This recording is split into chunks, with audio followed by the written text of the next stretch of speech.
السلام علیکم۔ آج ہم بات کریں گے جو ہمارا مروجہ نظام ہے عدل و انصاف کا، جو کچھ ہماری عدالتوں میں ہو رہا ہے وہ ہم سب کے سامنے ہے، اور اس کے ساتھ ساتھ ہمارا دین، قرآن، اللہ پاک اور نبی پاک صلی اللہ علیہ وآلہ وسلم کا کیا حکم ہے۔ عدل و انصاف ہی وہ پیمانہ ہے جس کی بدولت انسان زندہ ہے۔ اگر معاشرہ عدل و انصاف سے عاری ہو تو وہ صالح معاشرہ نہیں ہو سکتا۔ ہاں، ظلم و جبر کی اماجگاہ ضرور بن سکتا ہے۔ عدل و انصاف ہی تمام نیکی و محاسن کی اساس ہے۔ عدل و انصاف سے انسان کی زندگی جو ہے وہ ایک اچھے انداز میں گزرتی ہے، ورنہ اس کے بغیر معاشرہ دہشت و درندگی کا شکار ہو جاتا ہے۔ اللہ رب العزت ارشاد فرماتا ہے، اور اللہ تمہیں عدل و احسان کا حکم دیتا ہے۔ اس آیت میں اللہ رب العزت نے مطلقاً عدل و انصاف کا حکم دیا ہے۔ عدل کا ایک عام حکم نازل فرمایا ہے۔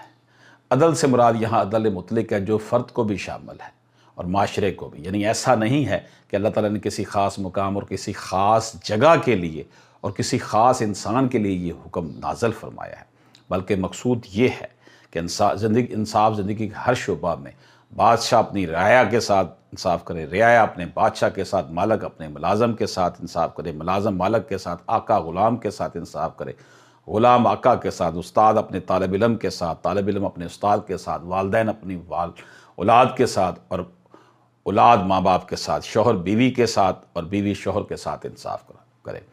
قرآن میں اللہ پاک نے عورتوں سے شادی کرنے کے بارے میں کہا، اگر تمہیں خوف ہو کہ تم انصاف نہ کر سکو تو ایک پر ہی اکتفا کرو۔ یہ بڑی گونج آج کل سوسائٹی نہیں جی، چار لازمی کریں شادیاں۔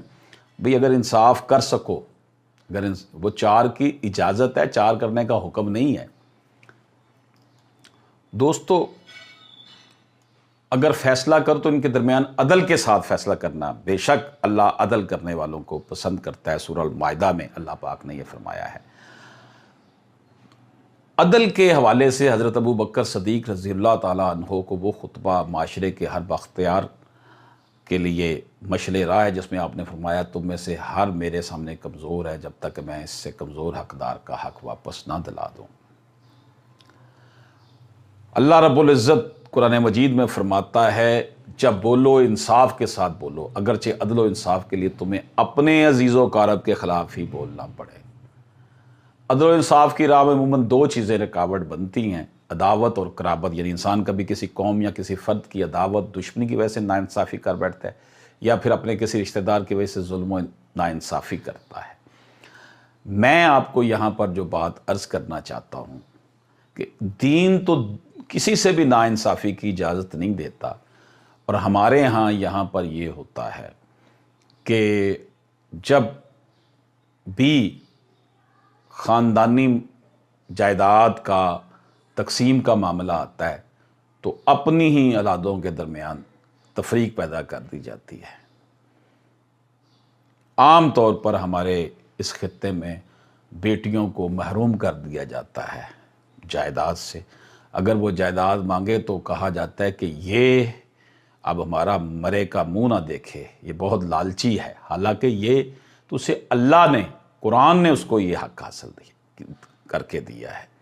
تو اس طرح کہنا کیا یہ عدل و انصاف کا جو ہے وہ جنازہ نکالنے کے مترادف نہیں ہے کہ بیٹیوں کو جائیداد دینے کی بجائے بیٹوں کو دے دینا، تملیک کر دینا، ہبہ کر دینا۔ تو میرے وہ احباب جو کسی غفلت کی وجہ سے، کسی پریشر کی وجہ سے، اپنے بیٹوں کی پریشر کی وجہ سے بیٹیوں کو حصہ نہیں دے رہے، یا وہ بیٹی کے انفلوئنس میں اور بیٹوں کا حق مار رہے ہیں، ان کو چاہیے کہ وہ عدل و انصاف کا دامن نہ چھوڑیں۔ اس دنیا میں ہم نے بہت تھوڑے عرصے کے لیے قیام کرنا ہے، اصل ہماری زندگی جو ہے اس زندگی کے بعد شروع ہونی ہے۔ تو اگر ہم عدل و انصاف سے کام نہیں لیں گے تو اپنے رب کو، نبی پاک صلی اللہ علیہ وآلہ وسلم کو کیا منہ دکھائیں گے؟ خاص طور پر اپنے ہی گھر سے اگر ہم عدل و انصاف کا جنازہ نکال دیں گے کہ اپنی ہی اولاد کے درمیان تفریق کریں گے۔